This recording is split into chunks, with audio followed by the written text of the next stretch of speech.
everyone, I am Sean, and welcome once again to my Horror Corner. As always, thank you so much for watching the video today. I really do appreciate it. And to those of you who have become subscribers, an extra special thank you to you. Your support means so very, very much to me. The fact that this many people have subscribed to my channel is overwhelming, and I really do sincerely mean thank you, and you are greatly appreciated. So, yeah, there's that. I know I say it every time, but it's sincere. I mean it. So always want to get that out there before I do anything else. Today, we are going to be talking about George Romero's Land of the Dead. I recently picked up the 4K of this film. I didn't own it. I thought I had it on Blu-ray. Turned out I did not. So I recently picked up that 4K and watched it just yesterday in getting ready to do this episode today. I remember when this movie first came out, I absolutely loved it. I thought it was so cool that the zombies were evolving. Um, and yeah, there were a lot of things about it I liked. I've seen it a couple of times since then. And then, yeah, rewatched it again yesterday to prepare for this. And yeah, we'll see if that how much I loved it in the beginning holds up or not. So we're going to jump right in. Let me put on my glasses so I can read my notes, of course, and get a quick drink of Coke. All right, so George Romero's Land of the Dead. Quick overview from the Rotten Tomatoes website. In a world where zombies form the majority of the population, the remaining humans build a society away from the undead. Ruthless Paul Kaufman rules and protects the society, but enforces painful class distinctions. Second in command, Chulo attempts to lead a secret rebellion against Kaufman's tyranny, but when the zombies begin to evolve, the survivors must discover a way to protect themselves from a zombie horde that can learn and adapt. The film was released June 18th of 2005 at the Cinevegas Film Festival, and then June 24th, 2005 in the United States and Canada. Directed and written by George A. Romero. Produced by Mark Canton, Bernie Goldman, and Peter Grunwald. Cinematography done by Miroslav Basic. Edited by Michael Daughtry. Music by Reinhold Hale and Johnny Klimek. Production companies were Atmosphere Entertainment, Romero Grunwald Productions, Wild Bunch, and S.A. Rangerkim. It was distributed by Wild Bunch and Universal Pictures, a runtime of 97 minutes, budget of 15.9 million and 46.8 million at the box office. So the film did relatively well. Rotten Tomatoes scores 75% from critics, 52% from the audience, and the IMDb score a 6.2 out of 10. Real quick, again, also from the Rotten Tomatoes websites, the critics' consensus on this film, not as fresh as Romero's genre-inventing original Night of the Living Dead, but Land of the Dead does deliver on the gore and zombie feasting on flesh action. Cast for this movie, Simon Baker as Riley Denbo, John Leguizamo as Cholo de Mora, Dennis Hopper as Paul Kaufman, Asia Argento as Slack, Robert Joy as Charlie, Eugene Clark as Big Daddy Zombie, Tom Savini makes an appearance as Blades the Machete Zombie, and George Nicotero makes an appearance as the Bridgekeeper Zombie. Let me start with talking a little bit about the cast and these characters. So, first of all, I think everybody does a good job. I think the cast is good. Performances are all well. I remember the first time I saw this film, I was familiar with Dennis Hopper and maybe a little bit John Leguizamo, but didn't really know the rest of them. I mean, other than Tom Savini and George Nicotero, of course.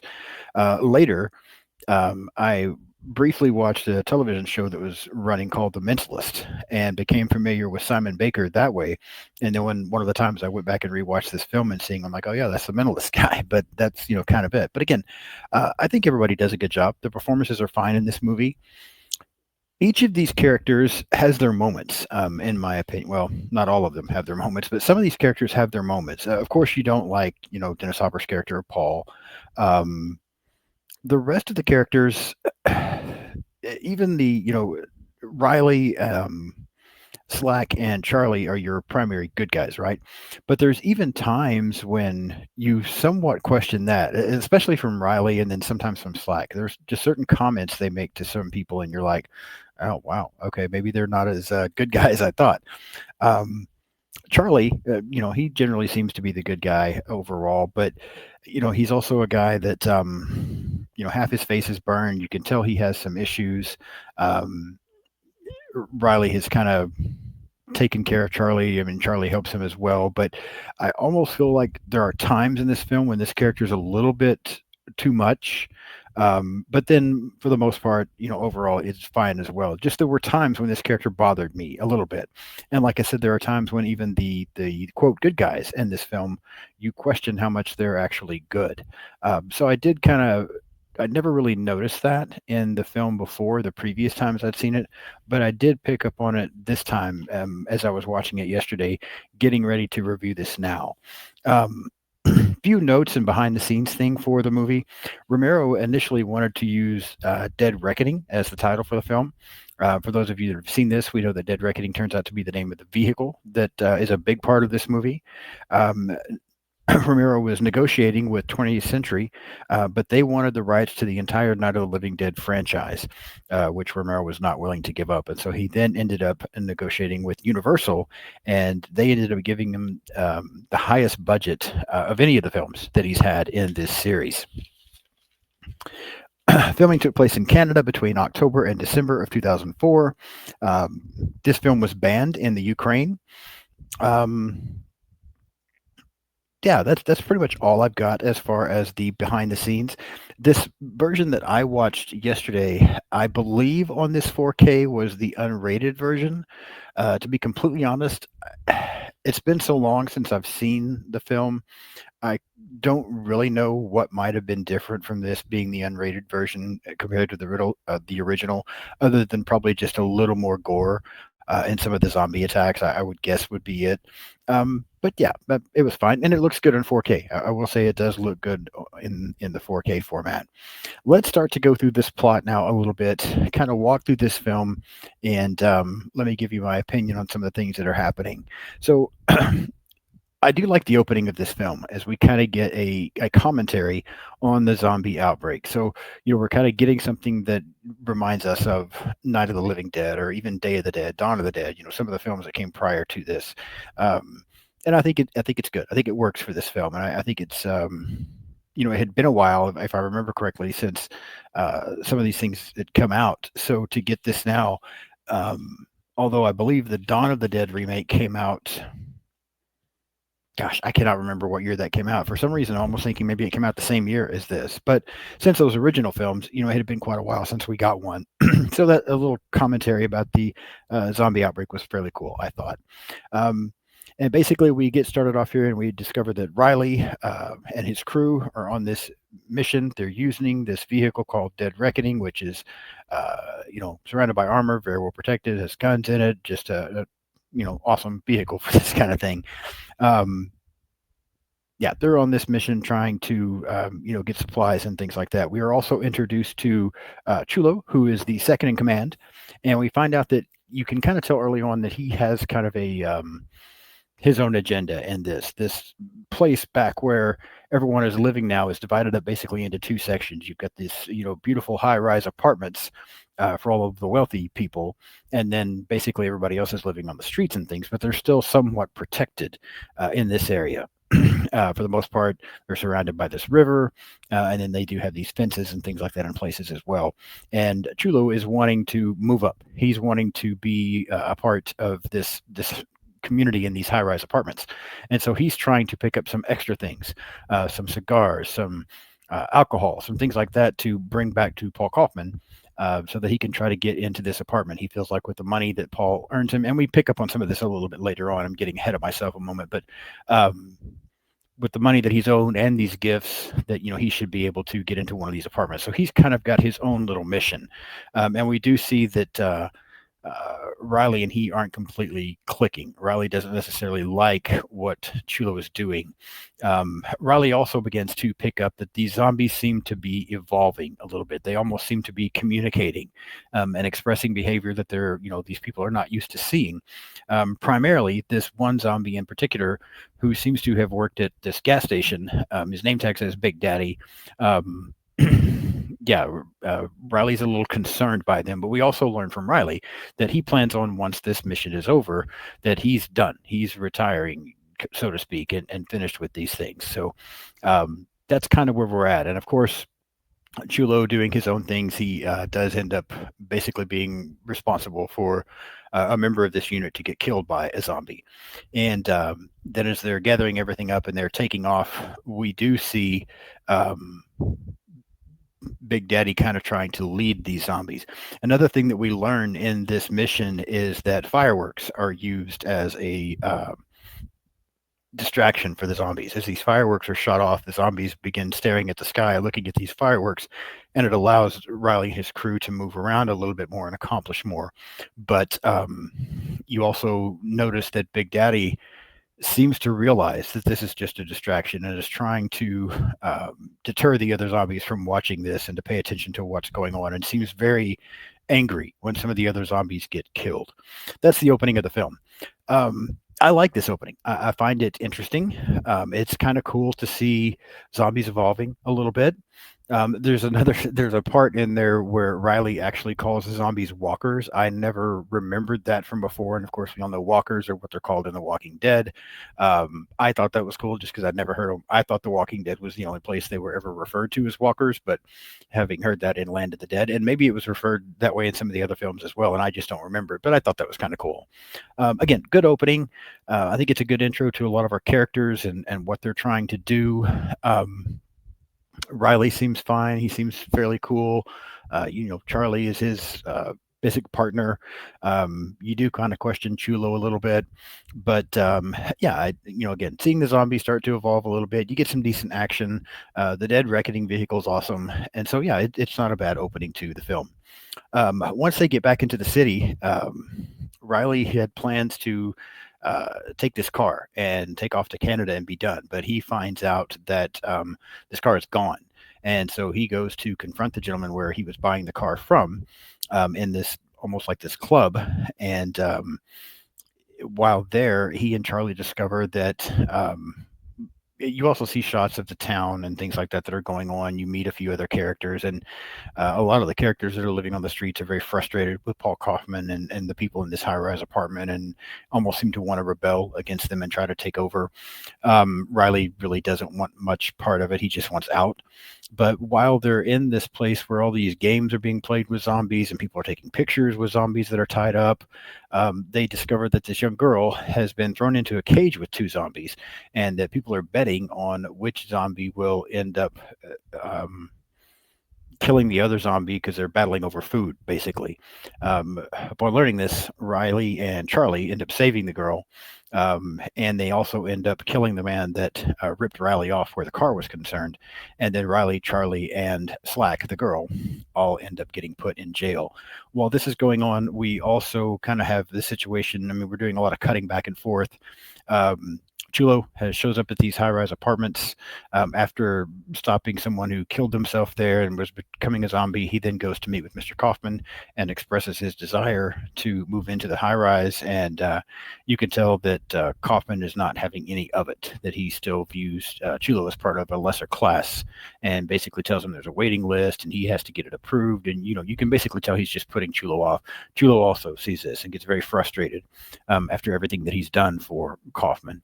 And he leaves, but you can tell that he has something in mind to try to get some payback here. Again, fine. We get the introduction now to Kaufman's character. We quickly realize he's an asshole. We don't like him. We see the battles that Chulo is having. And again, we kind of get, the more of the good guy side of Riley and Charlie.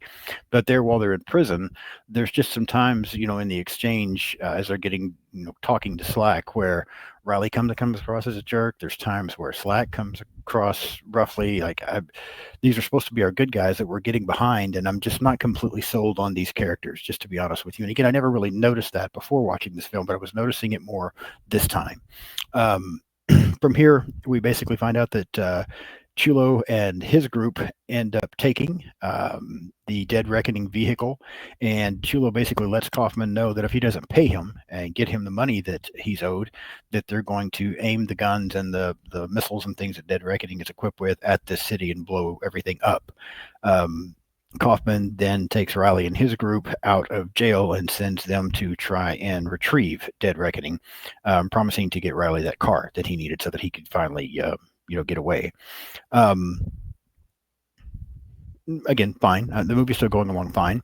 The pacing is good. The performances are fine. Um, I just feel like watching it this time, it's hard to pinpoint. I just don't find the characters quite as likable as I thought I did, as I remembered. Again, nothing really wrong with the film.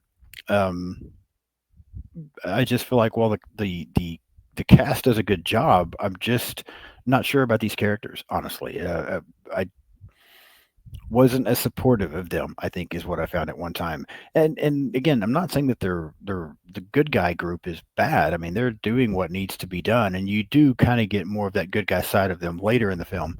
But I was just struggling with that a little bit more than what I remembered. Um, Here we also discover that Big Daddy is leading the zombies towards the city. They are evolving. There's a place where they come across this blockade, this wood blockade and stuff, and they see other zombies that are being hung for target practice. Uh, Big Daddy approaches one of the zombies who seems to have this big hatchet knife thing in his hand and gets him to chop this wood, and they end up getting through. And then in a really cool scene, we do get to see that these zombies are finally, I guess for the first time, cross the river, and it's very cool. As you see them start to emerge from the water, very cool shot. I really do like that scene. While all of this is going on, Chulo and his gang have set up somewhere. Kaufman is supposed to be delivering money to this certain point, and so they're watching. But we get a pretty graphic kill where zombies get to one of Chulo's men.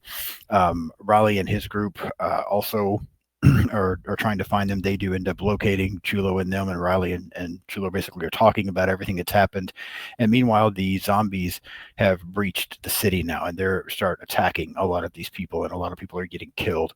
And this is really where a lot of the action in the film picks up, as we get a lot of scenes where not only are zombies attacking some of the people that are in the streets and killing them, but they're also able to get into these high-rise apartments that are also equipped with, like, shopping and food and all kinds of stuff, and we get a lot of good attacks then. Some pretty good kills. Special effects look great in this film, I think. The gore is good. Again, we get some good kills. It's a little chaotic, a little hectic, but that's also when we get to see Tom Savini's character. Um, while this is going on, Riley does manage to get the vehicle across back from Chulo, and actually offers to take Chulo with them, but Chulo kind of wants to do his own thing. He doesn't want to be a part of this anymore. And so he and one of his men stay behind. And Riley and the gang head back towards the city now because they also have seen that the zombies have breached the city. And so they're going back to try to help. Chulo, very quickly, though, as he and his one man are still left, ends up getting bit by a zombie. And so you know that his fate is basically sealed also. Back in the city, as we get closer to the end and start to wrap this thing up, Kaufman has decided to leave. He's packed some bags with money and he's trying to get out. He and his driver, um, as they're trying to get away, the zombie overpowering is taking place. They do manage to get to a vehicle, but Big Daddy arrives, and Kaufman's driver takes off, and so it leaves Kaufman in the car with Big Daddy outside the car trying to find a way to get in. He eventually ends up smashing the windshield, and having worked at obviously this gas station, he remembers he puts the hose in the windshield and starts trying to fill the car up with gas. But then he walks away. Kaufman gets out. He pulls the gas part out, and he's kind of trying to get his money and things together. And a zombified Chulo shows up. There's a little bit of a battle between the two of them. At one point, Kaufman has shot him, thought he killed him, but Chulo's back, and they're wrestling around. And then we see Big Daddy return. And he's got this thing that he's lit on fire that he ends up throwing towards the vehicle, which is surrounded by all this gas, blowing up both Kaufman and Chulo. And then Big Daddy walks away. Riley and his group, meanwhile, are able to arrive. They fire some missiles and destroy a lot of zombies for a moment. They feel like they were too late, though, as they see a lot of people have died. But then they do see that some of their friends that had lived in the streets are still safe, and they begin emerging and coming out now. And so Raleigh does feel like now he has been able to accomplish something and rescue a lot of these people, especially the ones that were on the street. Not so much the ones that were in the high-rise apartments, but the ones there on the street. Um, he interacts with a few of them a little bit, and then Riley and his group end up deciding now to take Dead Reckoning and head towards Canada. There is a brief moment where Riley sees Big Daddy and some of the other zombies, but it also appears that they have stopped attacking people and that they are also leaving. And someone starts to aim missiles at them as well, and Riley tells them not to. That these zombies are also just looking for a place to fit in or a place to be, just like Riley and his gang are. And that's pretty much the end of the film. Just checking my notes to see if there's anything else I wanted to add before I kind of break this down now and talk about my thoughts and opinions of it. But I think that's it. I think that covers everything that, for the most part, I wanted to mention there as far as going through the plot of this film. So, Land of the Dead. Um, I do still think it's entertaining. I don't think I enjoy this movie as much as I originally thought I did. But that's not to say it's a bad film. Again, I think the performances are good. I like the story. I like the fact that we kind of get some evolving zombies and something a little bit different than just what we normally get from a lot of the zombie films. Um, I think it's a good part of Romero's group of zombie films. So there are some things about this that I really like. And again, the performances are fine. There's some good gore. There's some good action sequences. Overall, it's pretty good. I just found myself, again, I had some troubles a couple of times with some of the characters who were supposed to be good guys and trying to determine whether or not I really liked them. There were times when I thought I did, other times when I wasn't sure. By the end, they seem fine. Everything seems okay. I just don't find myself 100% invested in any of them. The Charlie character kind of gets on my nerves a little bit here and there. Riley, Slack, the other gang, and the rest of the gang is fine. I just don't find myself really. The Dawn of the Dead remake. I'm a huge fan of that Dawn of the Dead remake, and one of the things I like about it is I think there are a lot of characters in that group that's trying to survive that I think you find yourself cheering for and rooting for it and wanting them to be able to get away. Whereas in this film, you know that they're the good guys, and yeah, you want them to get away, but I just didn't find myself quite as much behind them as I did from that Dawn of the Dead remake that I'm such a huge fan of. It's been so long since I've seen the original Dawn of the Dead. I definitely need to go back and rewatch that at some point. But again, it's not that this is a bad movie; it's a good movie. I think on my scale of 1 to 10 for Land of the Dead, I'm going to go. It's not excellent, but it's pretty good. I'll go 7. 7 out of 10 for Land of the Dead. Again, I think it's a good movie. Like the addition of the evolving zombies, some good scenes, some good gore. Um, yeah, it's just it could have been better, maybe a little bit. I struggled with the characters just a little bit, but again, overall, pretty good film. I want to know what you think. If you have seen Land of the Dead, then please let me know what you think. Like this video today, whether you've seen the movie or not. Go ahead and hit that like button. If you haven't subscribed to the channel yet, please do so. But then interact with me. I love the interaction with the horror community. So let me know what you think about Land of the Dead. I'm very curious as to your opinion of this film and its part in the Romero zombie movies. Follow me on social media. If you haven't done so, please do. I'm pretty much on everything out there: Blue Sky, Instagram, Threads, TikTok, X, yeah, everything. And you can find me by just searching Sean's Horror Corner on pretty much everything other than X. There, Sean's Horror Corner is too long, so it's My Horror Corner. But yeah, follow me on social media. I do try to follow back as much as possible. Again, if you haven't subscribed, please do so. I try to get videos up every Monday and every Thursday. I always post links on social media, so feel free to share those with me and help promote this and get that out there. The channel is really starting to grow. I'm meeting some absolutely amazing people doing this. It's been so much fun. And I'm just so excited about the future of the channel and just love doing this. This is just fun for me. So yeah, and I want to interact with you. That's one of my favorite parts about all of this is interacting with the horror community. So yes, do so. I'll be back next week. I'm going to have episodes on the original Poltergeist and then on the film Crawl. So that's what's coming next week from the channel. Got some great things planned. I feel like some good episodes planned for July. some fun stuff to talk about and get into.